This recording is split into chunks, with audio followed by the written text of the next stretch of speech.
dia a todo mundo. Finalmente estamos tendo o primeiro episódio do St. Joseph Group Podcast, uma ideia que o ilustre Dr. Luiz Flávio aqui na minha frente e eu tivemos há mais de um ano de poder fazer esses mini clips de atualizações, conversas, coisas interessantes que estão acontecendo no mundo jurídico internacional, especialmente no Brasil e Estados Unidos. Então, finalmente estamos conseguindo cumprir esse sonho hoje e não existe melhor tempo do que o presente, por causa das notícias que saíram nesse domingo, que serão o tema desse nosso primeiro episódio, especificamente a famosa MP 1.171, saiu no domingo. Gostaria de começar introduzindo quem será o primeiro visitante, mas também co-host, mas também amigo e membro da equipe aqui, uma pessoa muito próxima do meu coração, meu bom amigo Luiz Flávio Rezende Alves, advogado internacional, tributarista, tanto brasileiro quanto americano, expert em tudo que é essa área de direito comparativo tributário internacional, líder da equipe de planificação fiscal com o Brasil aqui na St. Joseph Group, consultor internacional tributário. Então, é uma longa lista de coisas que eu posso dizer, de títulos, mas muito obrigado por fazer o tempo, por estar aqui junto comigo, Luiz. Gostaria de começar fazendo uma pergunta: exatamente o que é a MP 1.171? Breve introdução. Obrigado, João. Um prazer estar aqui com você. Eu retribuo as palavras, né? É uma honra estar aqui com o meu mentor em consultoria tributária, principalmente nos Estados Unidos. Bom, essa MP 1.171 é engraçado porque tem várias coincidências assim, inicialmente, que a gente pode tocar. A primeira dela é o próprio número da MP, né? É um De valor acordo histórico com, esse número, não? não, de acordo é, é, com o Código Penal brasileiro, o 171, ele é o artigo que prevê o crime de estelionato, né? Ou seja, no Brasil é bem comum as pessoas, o fulano de tal é 171, né? Que é pessoa que não é, é, que que não vai bem com a verdade, assim, que vai travestindo as condutas na verdade, com os interesses. Duvido que isso tenha sido coincidência. Engraçado, né? Mas, o segundo ponto que, assim, que a gente coloca é que é uma lei que ela trouxe um primeiro ponto que era, na verdade, dois pontos extremamente opostos e discutidos há muito tempo na lei brasileira, na tributação brasileira. Uma é a atualização da tabela de imposto de renda pessoa física, e outra é a tributação de estruturas offshore, né, que antes até então você tinha um diferimento. E é engraçado que ela traz, então, os dois temas tributários, mas opostos. Que beneficia a classe pobre, vamos dizer assim, mas que até o reajuste ele é muito pequeno, ele aumenta a isenção da primeira camada para 200 e poucos reais, ou seja, ajuda a isenção, mas é quase que ínfimo essa mudança. Já o segundo, né, que é a tributação de estruturas no exterior, já denota uma mudança gigantesca, que essa sim vai gerar uma arrecadação enorme. Então você tem, por um lado, uma pequena perda de arrecadação com o ajuste da tabela de imposto de renda e por outro lado, um aumento de arrecadação enorme com esse término de diferimento tributário. E aí até eu estou brincando, né? Brinquei aqui no artigo que a gente está escrevendo, que parece que eles estão querendo colocar um rótulo de lei Robin Hood, né? Você tira dos pobres, tira dos ricos e dá para os pobres, né? Mas enfim, esses dois primeiros pontos assim que eu teria a tecer sobre a lei. Dá um breve background. Como é que a MP, vamos chamar de MP 101, como é que ela está afetando, né? Não tem nome melhor, né? Os caras sempre colocam 1.171, né? 1.171. Como é que o MP Uhum. 1.171 afeta o que seria a maior parte dos nossos clientes, nossos amigos hoje que têm estruturas internacionais offshores? São todos que estão afetados, e exatamente qual seria o efeito? Afeta quem é residente fiscal no Brasil, né? Quem não é residente fiscal, evidentemente, não tem que se preocupar com essa lei. Mas aqueles que são residentes fiscais, eles devem, então, passar a reconhecer o lucro dessas estruturas, eventualmente, que essas estruturas gerarem no exterior, independente da efetiva distribuição. Teve um ponto, vamos dizer assim, positivo na lei, que eles então atribuíram a alíquota de ganho de capital, né, que vai de 0 a 22,5%. Então, tecnicamente, o imposto baixou um pouco, né? Antes E era tecnicamente, 27,5 com deferimento. Hoje em dia você exato, não tem mais o deferimento em muitos casos, mas baixou para uma alíquota bem menor, que é 22, e meio. 22,5. Então, reduziu 5% do que era antes. Antes, a distribuição de lucro de empresas no exterior para residentes no Brasil era 27,5%, né? Hoje a gente está falando de 22,5%. Então, E que reduziu tipo de lucro, que 5%. tipo de lucro está sendo taxado nesses 22,5? Nesses 22,5%, o lucro gerado na operação dessa empresa, né? Um lucro, o que eles querem aqui, na verdade, é tributar a renda passiva de empresas no exterior, né? Então, aquela pessoa que tem um investimento em banco nos Estados Unidos ou na Suíça, em algum outro lugar, o que A tradicional comumente, PIC. exato, o tradicional PIC, o que comumente é feito através dessas empresas para fins de diferimento, ou seja, se a pessoa fizesse na pessoa física diretamente, ela não ia ter o diferimento. Então, a, o planejamento tributário para se constituir essas PICs e ter esse diferimento e só tributar no retorno. Então, esses lucros, então, passam a ser tributados a 22,5%. Então, basicamente é isso. Agora, quem né, vai ser afetado por essa lei, quem tem ativos e veículos offshore de investimento passivo, tem também, de certa forma, uma oportunidade para levar todo esse ativo a custo, né? Até isso tem que ser feito ainda esse ano e recolhido o imposto até, se não me engano, 30 de novembro de 2022. Então, a pessoa que tem, vamos dizer, vamos supor uma pessoa tem uma PIC a valor, né, declarado em imposto de renda, R$ 500 mil, mas ela tem lá R$ 500 mil também de lucro acumulado, tá? Então, ela pode ajustar esse lucro dela e elevar o custo de aquisição dessas participações nessa PIC a 1 milhão, pagando então 10%, que é o que a lei, a MP está dando aqui, sobre essa valorização. Então, Mas dez vamos, por cento é uma alíquota muito baixa.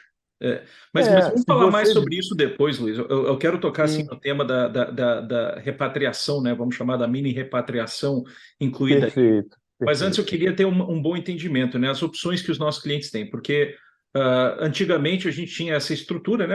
Foi o que a gente tem trabalhando na última década, década e meia, 2 décadas, que é a questão da eu tenho a minha offshore, aumento o capital na minha offshore, e até não, todo mundo se confunde dizendo até eu repatriar o dinheiro, até trazer de volta, não é bem trazer de volta, é até eu colocar no bolso, né? Efetivamente distribuir ou aqui ou no exterior, não teria um imposto, né? E essa era a opção A. A opção B era eu tinha o meu dinheiro na pessoa física e eu ia taxando o carnê-leão, que dava o quê? 15% o carnê-leão antes, né? Essa opção Não, não, você taxava 27,5 também, tá? do Isso. 27,5 na pessoa física, Exato, também. Também. Só que você não tinha um mas as diferimento, alíquotas né? não baixaram na pessoa física. Na pessoa física, não. Eventualmente, na pessoa física, você tem alguns tipos de rendimentos financeiros no exterior que você tributa na alíquota de ganho de capital, a 22,5. Tá. Mas vários deles são tributados a Ah, 27,5 ainda. 27,5. Ah, então não, ainda continua sendo melhor, mesmo sem É, isso ter a é. PIC. E mais que a PIC continua sendo aquela figura da fotografia anual, né? Você está pegando 31 de dezembro e vendo quanto lucro realizado a minha empresa teve durante o ano ah, e Exato. não necessariamente tributando cada vez que você realiza o lucro durante o ano, né? fazendo um parênteses aqui, João, essa lei, assim, essa MP, né, que se tornar lei, ela não é o fim do mundo para quem tem offshore, não. E até você colocou muito bem. A offshore ainda tem várias vantagens, principalmente para fins sucessórios, para fins de proteção do imposto de herança aqui nos Estados Unidos.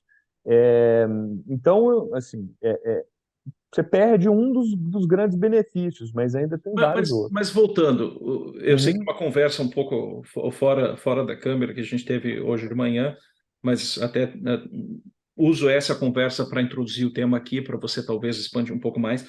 Não é todas as empresas que estão afetadas por isso, né? Especificamente, eles estão buscando lucro passivo, e uma das outras coisas que eles estão buscando é empresas que tenham tributação privilegiada, né? Então, jurisdições onde não existe um tributo de no mínimo 20%, né? exato. Então, em teoria, se você já está tributando o lucro a 20%, não seria sujeito esse lucro. Que me traz uma pergunta muito específica, né? A gente fala muito, muitos dos nossos clientes aqui, firma internacional, são pessoas que têm seu braço nos Estados Unidos, então eles vão ter uma PIC com aplicações num banco, mas também vão ter numa plataforma, sempre sugiro plataforma além de banco, mas não indo muito além nisso, mas ou a pessoa num banco, numa plataforma, aplicando seu dinheiro, mas também vai ter aquele imóvel que ou está sendo alugado, né? O brasileiro gosta muito de tijolo, ou ter o ganho de capital desse imóvel. Para essa pessoa que também está realizando um ganho de capital, né, que já está sendo taxado nos Estados Unidos, a alíquotas que, na melhor hipótese, é 20, 21%, isso não seria sujeito a essa tributação adicional no Brasil, correto? Não, quem está investindo pela pessoa física, Não, sem pessoa uma. jurídica, estou falando, tem a minha Não, PIC. não, na pessoa jurídica, mesmo quem tem imóvel, vamos seguir esse raciocínio. Se a pessoa tem uma offshore e ela adquiriu um imóvel ou vários imóveis nos Estados Unidos e aluga esses imóveis, a medida provisória era clara ao incluir esse tipo de estrutura como uma estrutura de atividade passiva, tá? Nesse Mas nos caso, Estados Unidos já está sendo taxado. exato, a AMP ela permitiu o creditamento que eventualmente a empresa pagar. E é engraçado que até é bom você falar isso, porque a MP fala o seguinte: é possível creditar o imposto pago pela controladora e suas controladas, Então, eventualmente no exterior. Então, eles colocaram pouquíssima limitação de foreign tax credit aí. Agora, a limitação o imposto devido no Brasil, né? Você não pode creditar por um superior a mais do que você pagaria no Brasil. não, claro, não vou receber Uhum. dinheiro de volta do Exato. governo, mas eu posso zerar meu imposto. Então, assumindo, eu tenho 21% que eu paguei a nível empresarial nos Estados Unidos, com uma eventual venda do meu imóvel, com uma renda de aluguel se eu tiver em corp. Na melhor hipótese, né, pode ser que seja 37, mas falando na estrutura básica, eu estou taxando a 21 aqui nos Estados Unidos, teria 22 a pagar, eu vou acreditar esses 21 sobre esse lucro, eu só vou taxar aquele 1% no Brasil. Sim, eventualmente sim. Você tem uma offshore em cima. A offshore ela vai estar enquadrada dentro do conceito de empresa em paraíso fiscal, né? Por não tributar. Mas, eventualmente, a Mas subsidiária, a se tiver uma subsidiária. corporation, você aproveitaria esse imposto da corporation. E você pode fazer aquele look-through rules. Então, Exato, exato. básico. A lei ela permite essa possibilidade. Para quem não está entendendo algum dos termos que a gente está usando, look-through rule, flow-through, isso é tudo termos que a gente vê na legislação brasileira.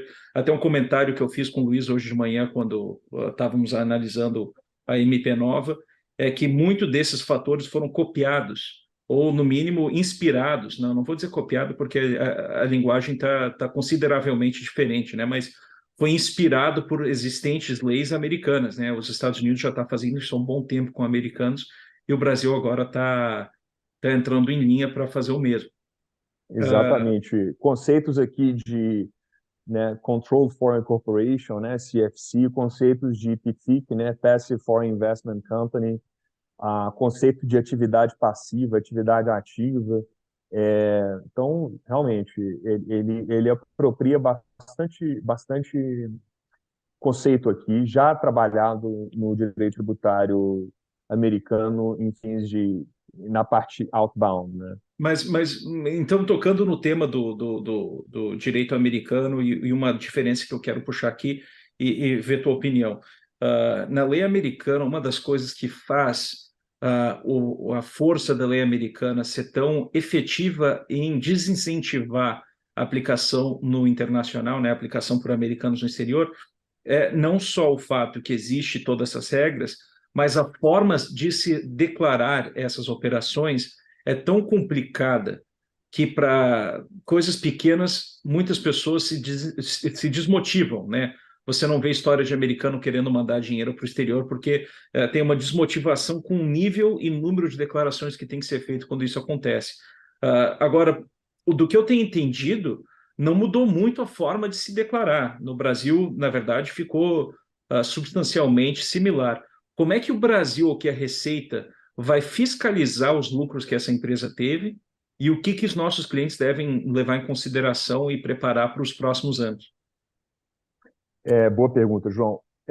A medida provisória, ela determina que vai haver uma aba específica na declaração de imposto de renda. Então, muito provavelmente, o programa da declaração de imposto de renda vai ser atualizado para conter essa aba.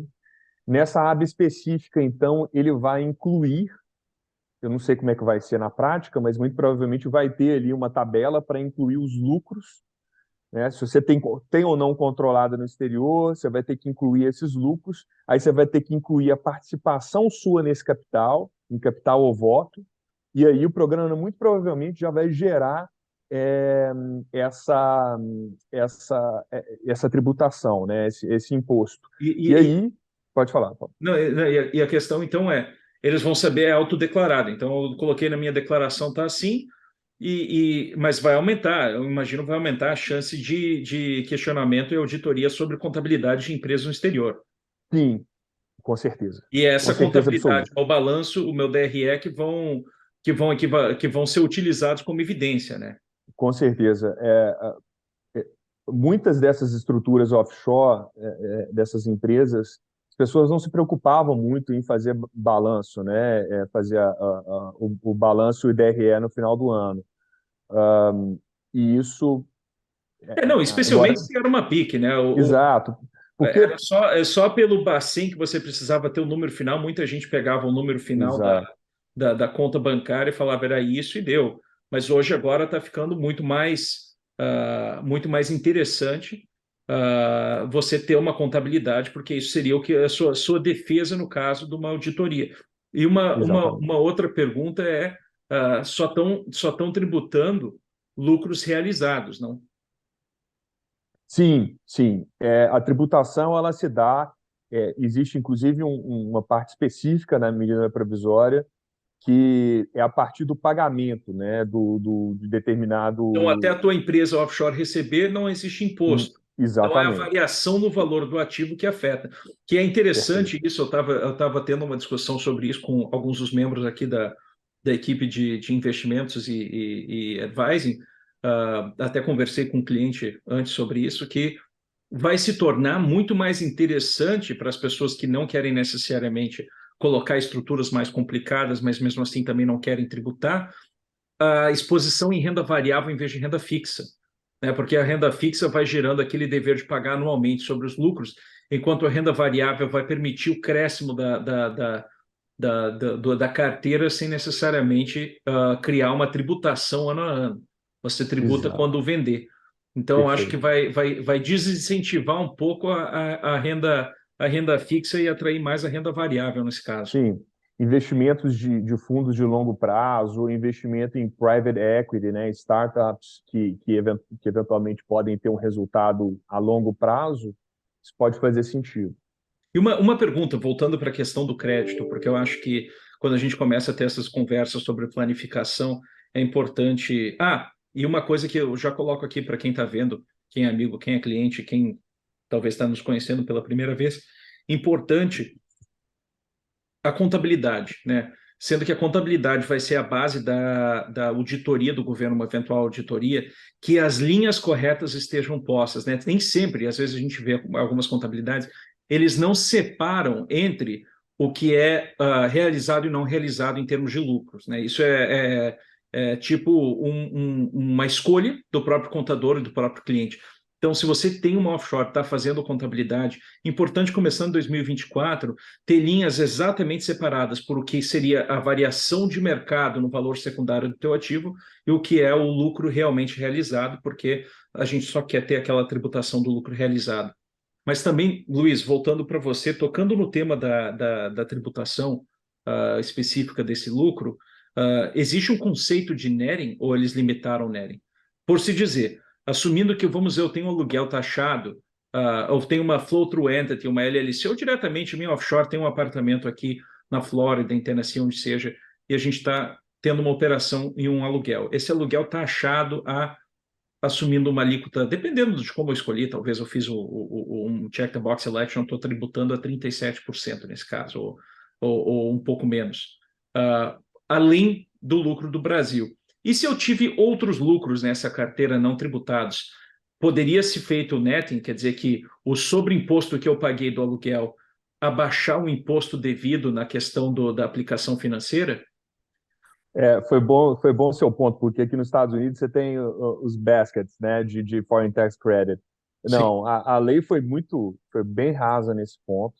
Então, sim, você pode, pelo que Eles vão ver está. a linha imposto pago no exterior e não importa se o imposto foi para A, para B ou para C, se aplica sobre tudo. Não importa a natureza. Olha, e em termos de planificação, para quem está vendo e quem é profissional, preste atenção no que tipo de imposto o cliente está pagando em anos onde eles vão pagar muito imposto, né, onde essa caixa de imposto pago vai estar alta por um aluguel, um ganho de capital, algum tipo de realização grande, e ver se você consegue também realizar perdas, né, ou realizar lucros que estariam sujeitos à tributação adicional, mas cujo você pode abater, porque você não carrega esse imposto para frente, né? Você não tem um carry forward.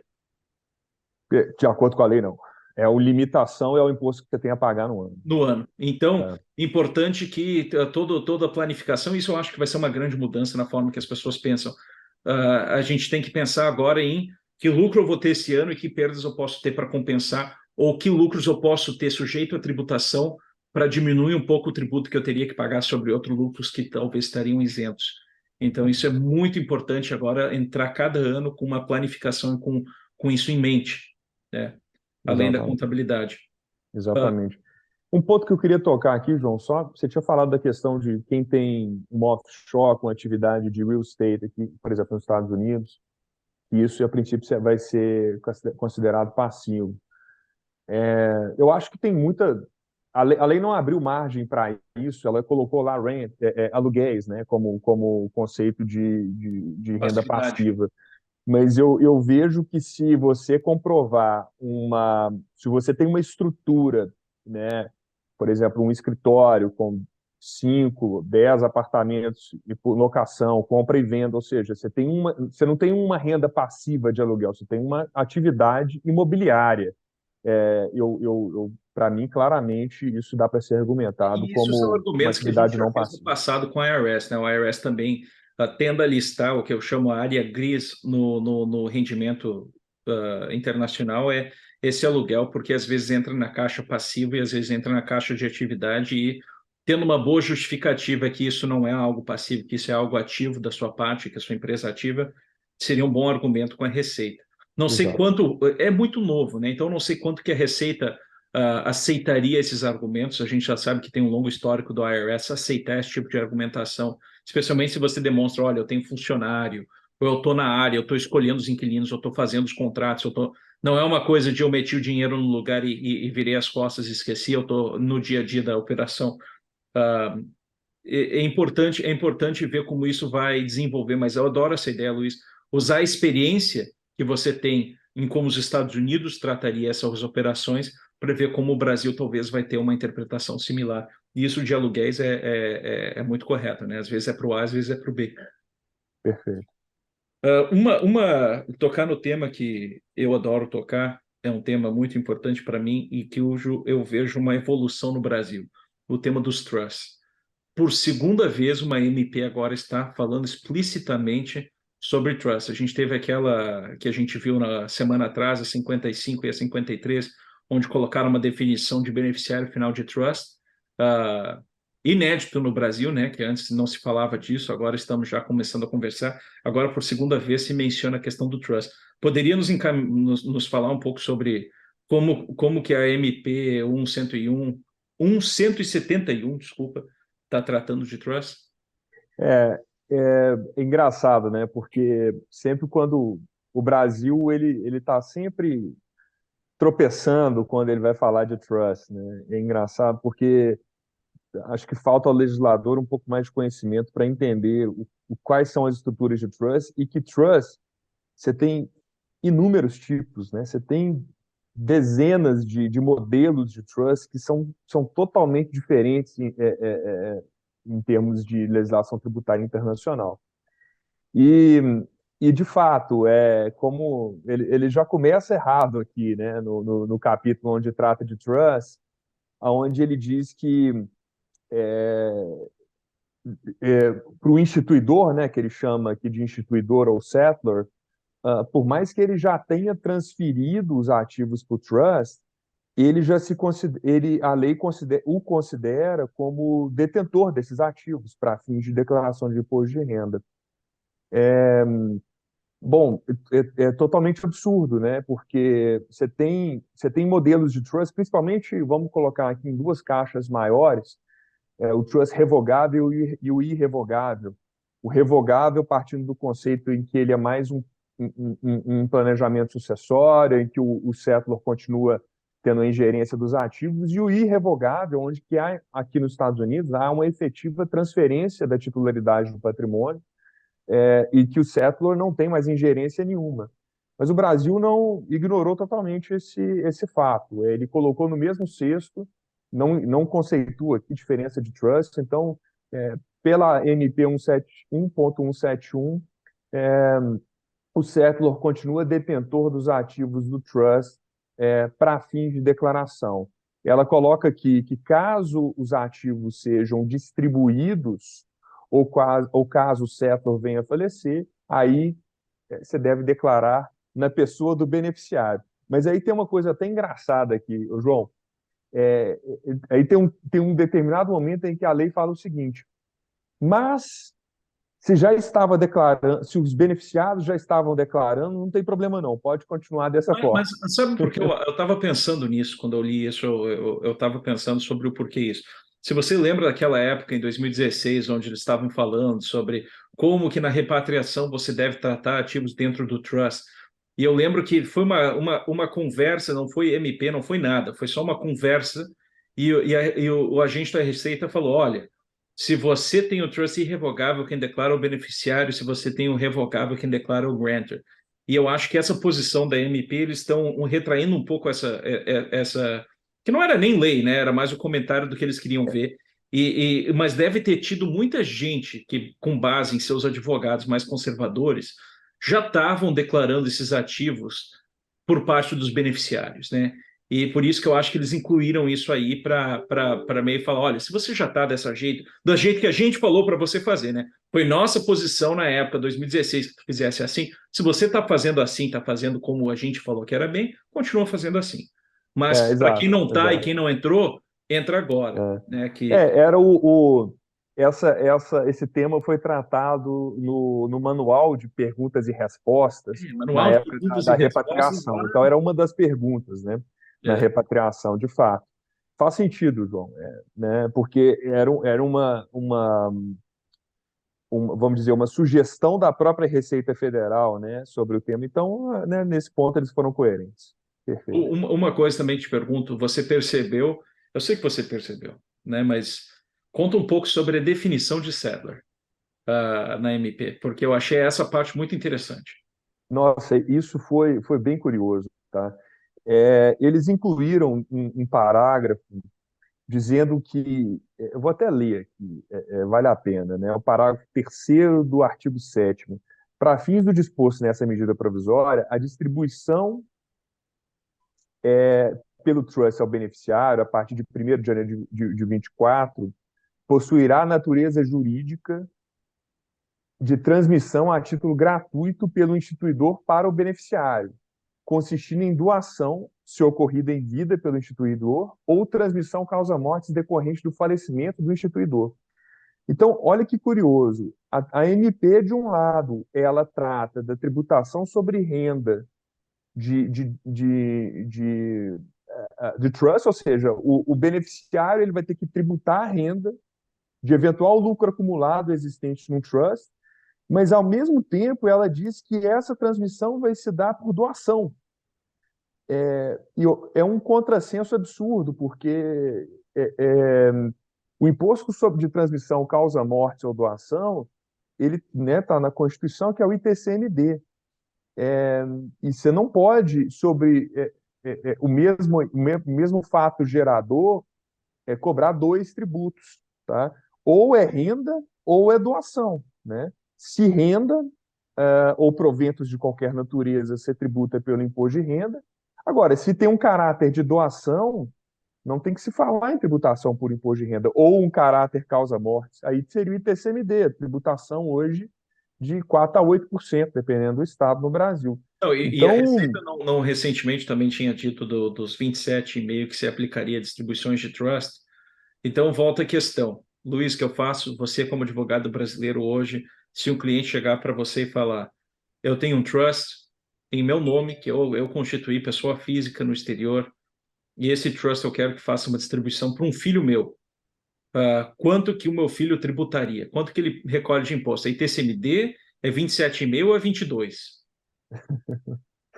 bom, boa pergunta, né? Ô, João, eu acho que o nosso dever é Defender. colocar o que a lei está estabelecendo, sopesar riscos e ajudar o cliente a decidir. É evidente que você tem aí duas interpretações, uma que leva uma tributação a 22,5% e uma que leva uma tributação no máximo 8%. Tá? A tendência pela letra da lei é que a Receita Federal, o governo queira que nós que a tributação seja feita a 22,5%. Até porque Mas é um teor de outra lei coisa, federal. mas Hã? o que me faz pensar isso, indo nesse Uhum. tema de trust, se eu, cidadão brasileiro, estou sentado, já estou com o meu IR, estou declarando os ativos do trust como bom cidadão ali, como se fossem meus. Então, o que, que o Brasil está vendo na minha declaração? O underlying asset. Tá? Eles estão vendo a empresa, o imóvel, que seja, a conta. Né? E depois a gente pode até tocar em temas de estruturações um pouco mais interessantes para quem quer manter o deferimento utilizando o trust. Não sei se é exatamente o tema daqui, mas tem algumas soluções para as pessoas que querem manter seu deferimento. Mas assumindo que eu sou aquele feijão com arroz, eu, pessoa física, tenho meu trust tem um imóvel nos Estados Unidos gerando aluguel. Recebi o dinheiro do aluguel e eu determinei esse ano eu quero que vá para o meu filho, que o meu filho precisa do meu. Porque eu amo ele, é meu filho. Vou pagar para ele. Se eu estou declarando o imóvel, que é o underlying asset da minha declaração, como que esse aluguel não necessariamente seria seria um rendimento, né? Ele Seria um vai ser um rendimento rendimento do para o trust, TCMD, mas né? aí que tá.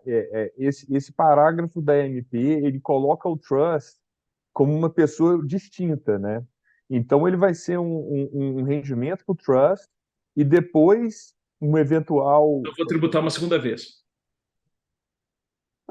Aí o que a IP está falando é que essa transferência depois do trust para o beneficiário vai ser uma doação. É curioso, porque, inclusive, a própria legislação contábil tributária de trust aqui nos Estados Unidos, ela separa muito bem o que é renda do trust e o que é principal, né? O que é ativo. Então, toda transferência de um settlor para um trust, ela é um principal, né? Não é uma Mas renda do. então justo Uhum. dizer que, no caso, o Brasil, no mais conservador, quer tributar 22 e tem uma posição muito boa defensiva que se tributa ITCMD até 8%. Exatamente. Seria A, a- justo a gente falar isso eu vejo que a MP deu um tiro no pé aqui, né, ao incluir esse parágrafo. Eles abriram margem para essa interpretação agora. Eles colocaram um rótulo de doação, né, na transferência, né? Então, E sempre uma coisa que eu achei interessante é a definição de settler como pessoa física. Ou settler eles estão interpretando também como pessoa jurídica. isso foi uma outra questão muito interessante, né? Ele coloca aqui, quando a lei vai conceituar as partes do trust, e aí, como comparativo, ela coloca assim, por exemplo, administrador do trust, o trustee, ela coloca pessoa física ou instituição responsável por administrar os bens. Beneficiário, uma ou mais pessoas indicadas, ele coloca pessoas. Então, no momento em que ela vai conceituar o settlor ou instituidor, ela menciona claramente pessoa física. E o E é fato que curioso. ela menciona pessoa jurídica ou instituição ou pessoas em geral nos outros, e na específico o settler ele fala pessoa física, se dá para entender que eles realmente só querem fiscalizar os trusts onde tem uma pessoa física brasileira como grantor.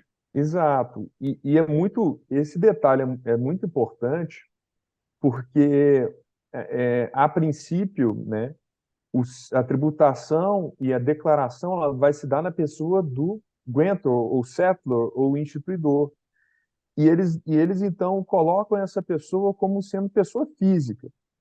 Então, direito tributário, né, João, a gente é princípio da literalidade. Você não admite interpretação extensiva justamente por segurança jurídica, né? Então, não pode aqui você ter uma interpretação extensiva para pessoa física ou jurídica. A lei foi clara, pessoa física. Então, a princípio, você tem vários trusts, várias possibilidades de que um trust seja constituído por pessoa jurídica. Não, dos trusts que eu E conheço, nesse inclusive caso, reviso aqui na firma, é, é, uma boa parte, ou vamos dizer uma maior parte, não seria sujeito só pela essa mera linha de estamos fiscalizando trusts que foram constituídos por pessoas físicas, né? Isso já elimina uns bons exato. 70 e tantos por cento das estruturas que eu vejo no dia a dia. Então, se você tem um trust em que o setor é pessoa jurídica e que ele ainda não tenha realizado nenhuma distribuição para os beneficiários, você tá enquadrado na MP como né, a- o sujeito passivo da tributação sobre a renda ali vai ser o settlor. E o settlor não é pessoa física. Então, não há Olha, tributação. é importante ver a evolução de como isso vai levar, né?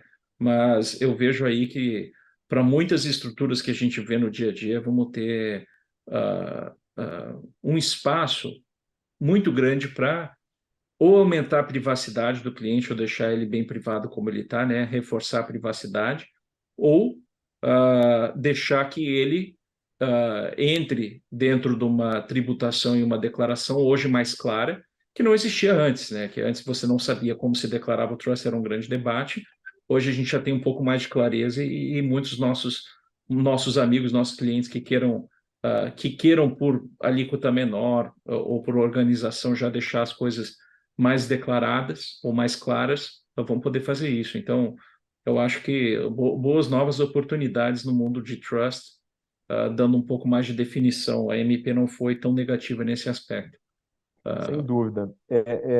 Eu já esperava, sinceramente, eu também, há tempos, há justamente, tempos. justamente pelo histórico do Brasil sempre conceituar mal trust no momento em que ele é legislado direto ou indiretamente, eu imaginava que eles não iam conseguir cobrir e fechar todas as portas em relação a trust. Então, especificamente em relação à trust, você tem muita porta aberta. Em relação ao offshore, realmente não vejo, a princípio.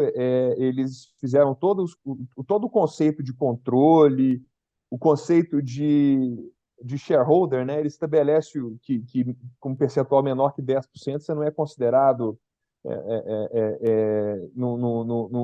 não conta, né? Que é exatamente o conceito americano, mas em relação ao offshore, eu acho difícil mover. Eu E queria tocar uma numa. pergunta sobre offshore, voltando para o tema, que eu acho Uhum. interessante isso também. E o right of survivorship? Bom você ter falado isso também. O right of survivorship, é, quem tem offshore e tem as participações nesse modelo sabe bem como é que é. Em linhas gerais, é a modalidade em que os sócios, vamos dizer, como regra geral, os herdeiros do sócio principal também são sócios em condomínio, né, de participações societárias. Então, você tem, vamos dizer, um patriarca que investiu seu capital, colocou lá 1 milhão em ativo financeiro no offshore, mas por fins de planejamento sucessório, ele incluiu a esposa e os filhos. Tá? Na ausência deles, os herdeiros já herdam essas participações. Eu sigo tendo o mesmo entendimento, tá? Eu sempre tive o entendimento de que declara-se tão somente no sócio em que realmente aportou capital. Como o Brasil não tem essa figura do joint tenancy with rights of survivorship, continuaria declarando dessa forma. Então, somente o sócio que aportou capital que declara como tendo 100% das participações. Os outros sócios têm uma expectativa de direito sucessório. Então, na ausência do sócio principal e havendo, então, a distribuição dessas participações, eles passam a declarar. Mas E eu uma continuo coisa, seguindo a Luiz, opinião porque se você declarar o Joint Tenancy with Rights of Survivorship, você declara, todos teriam que declarar 100%, né? Então, você teria uma... eu acho que a teoria é isso, não existe no Brasil, né? A questão é Exato. mais se declara um ou declara a todos uma percentagem igual. Ah, É, mas isso sendo dito, Luiz, eu sei que uhum, vai ter sempre essas nuances, né? O que a gente chama conflito de conceitos. Existe um conceito na lei em BVI nos Estados Unidos que não existe no Brasil, e a gente tem que adequar o que é o internacional para o nacional, né? Então, sempre vai ter um questionamento, a melhor forma de fazer isso. Eu acho que é caso por caso, contando que você esteja em uma posição defensível, o governo não vai se irritar tanto com. Eles querem que 100% da coisa seja declarada. Agora, por quem e como, eu não vejo que vai ter tanto debate assim ou tanto erro nesse aspecto.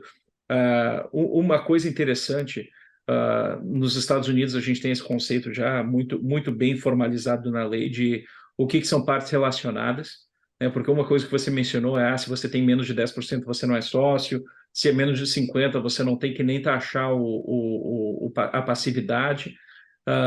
Mas a gente sabe que nos Estados Unidos existem regras similares, mas eles interpretam que pessoas relacionadas, e daí tem uma ampla definição de pessoas relacionadas, ainda seriam sujeitos a esse tipo de declaração. Então, minha pergunta é: no Brasil, a MP deixou clara o conceito de partes relacionadas? Inclui só membros da família, só amigos, me explica um pouco disso. sim. Ele diz o seguinte aqui, inclusive é artigo 4º, parágrafo 2º.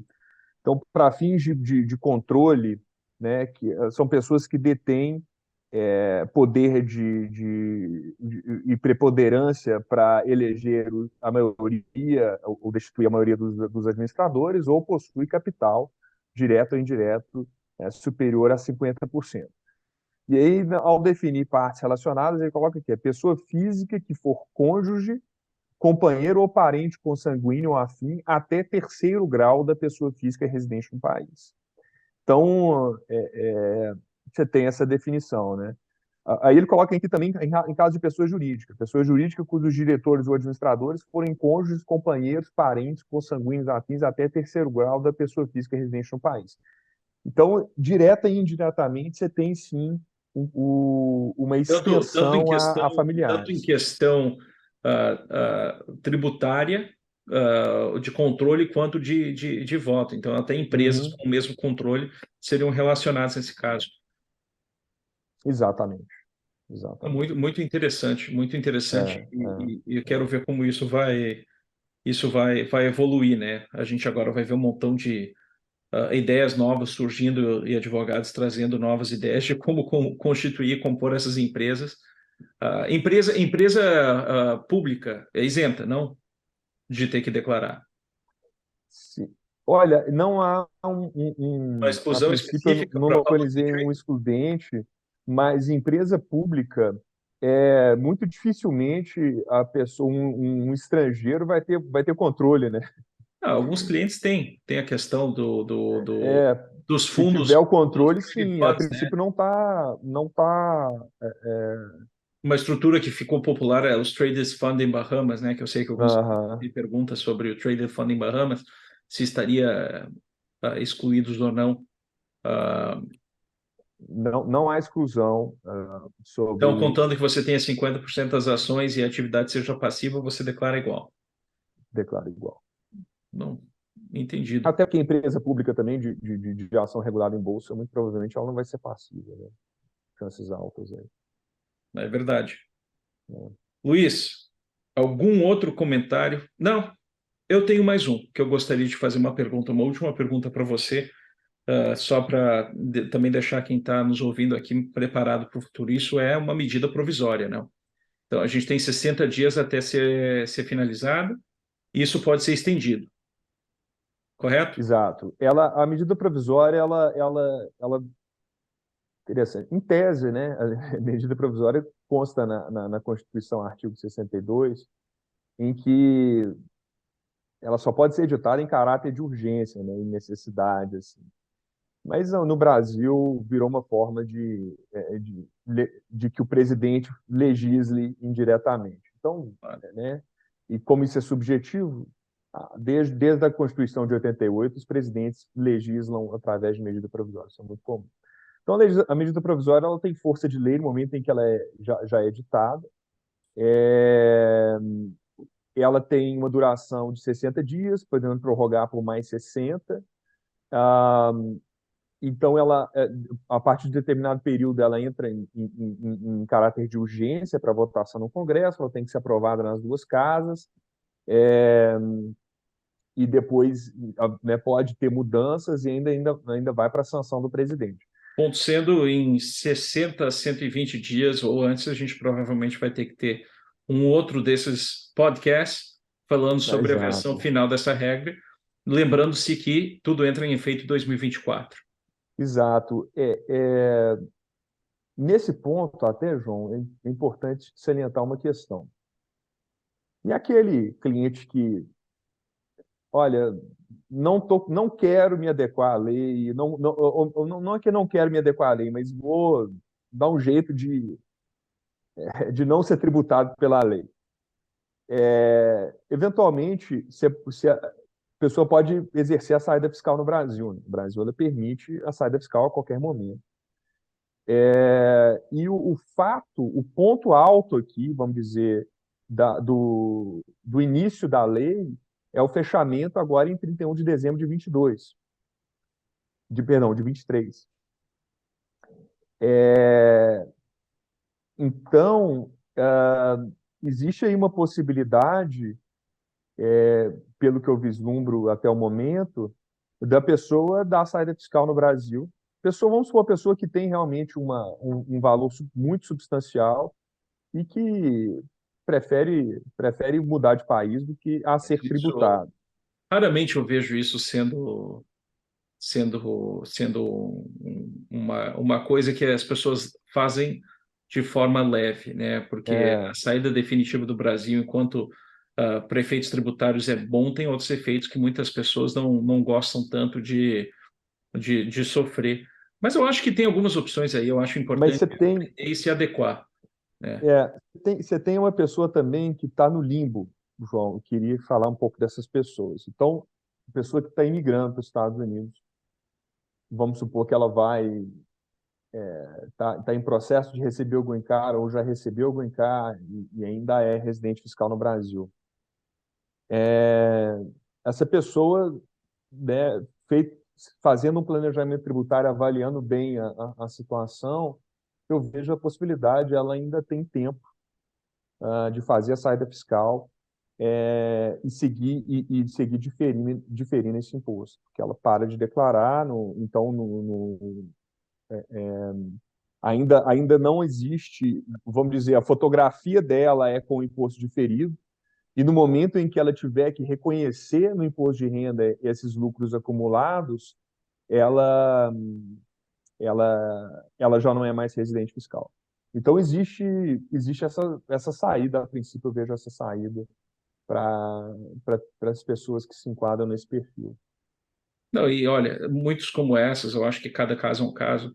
Vamos ter muitas pessoas nos próximos meses que vão estar nos ligando. Eu convido quem quiser, tanto parceiro, advogado, cliente, amigo, curioso, nos ligue. A gente está mais do que disposto em ter uma discussão, né? Cada análise de estrutura vai ter que ser feito em cima dos fatos e circunstâncias de indivíduos de cada pessoa, né? E o que é melhor para aquela família. Mas é algo que vai levar muita mudança e que as pessoas têm uma boa parte de 6, 7, 8 meses para realmente colocar em ordem antes de começar 2024. Eu peço para todo mundo, né, últimas palavras que estamos agora terminando, tendo que terminar, não deixe para o último momento. Também agradeço muito, Luiz Flávio, muito obrigado por essa conversa. Sei que é muito tema, eu sei que não tem como a gente cobrir tudo, e provavelmente vamos ter outras conversas assim sobre essa MP e ver a evolução a decorrer dela. Perfeito, João. Obrigado pela atenção. Também gostei muito do bate-papo. Também. A MP, tomando conhecimento dela hoje, né? Então, assim, foram poucas horas de leitura. É claro que, às vezes, um artigo ou outro, um parágrafo ou inciso que pode gerar uma outra interpretação, pode acontecer que a gente ainda não tenha percebido, mas eu acho que, em linhas gerais, a gente conseguiu cobrir a maior parte da mensagem que a MP quer passar e quais são os efeitos tributários disso. Vamos ver agora o que vem para frente. Sim, senhor. Muito obrigado, pessoal, por ouvir. Quem está nos ouvindo, muito obrigado de novo, Luiz, pela conversa. E fique com Deus. Obrigado. Amém.